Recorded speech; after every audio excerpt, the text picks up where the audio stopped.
She opened the oven door and tossed my book inside.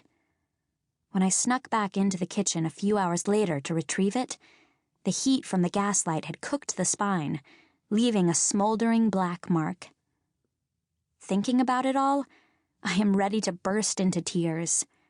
If the auburn-haired girl wasn't sitting in my compartment, I would be able to close the door and have a nice cry. But instead, I choke back the tears. "What's your name?" she asks abruptly. I hate this question because I always feel the need to offer an explanation after I answer. "Bernadette Thompson, but nobody calls me that, except my mom. I hate it, actually. She gave me a rich-sounding name, hoping it would help me get a rich husband. Everyone calls me Bird. It's better that way." "Bird! I like that. So where are you headed, Bird?" "Texas."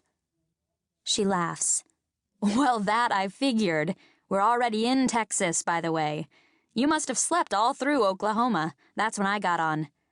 You ain't going to Sweetwater, are you?" I slowly nod. I didn't even know we were outside of Iowa yet. "Me too," she says, and our eyes meet. And before I know it, the tears start streaming down my face, and for a moment I feel like I'm watching myself from outside of my body. She sits down next to me. "What's the matter? Are you nervous about going to Sweetwater?" she asks. And then I know why I am crying. I shake my head. "It's just that I've never met another woman pilot before," I tell her, the honesty surprising even myself. I was convinced I was the only one, except for Amelia Earhart and Beryl Markham.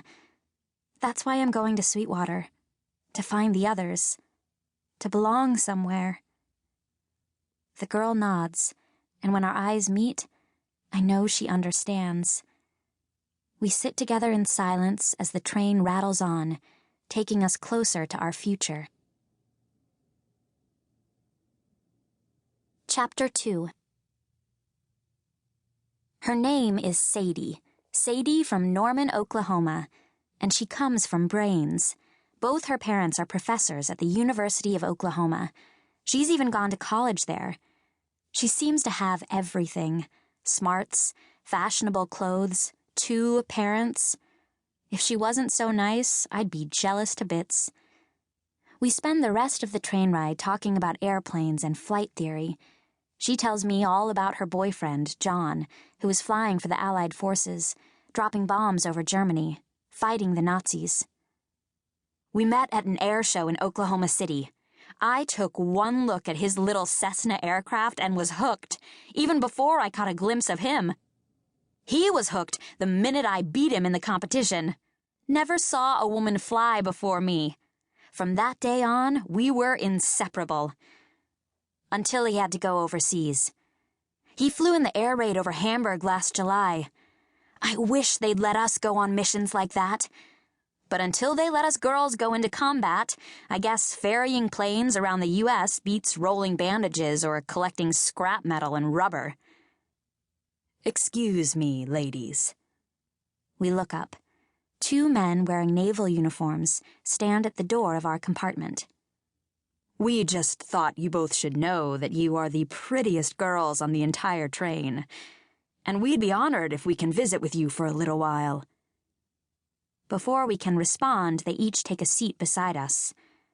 The tall one, with a nice face, brown eyes, and dirty blonde hair, is named Paul.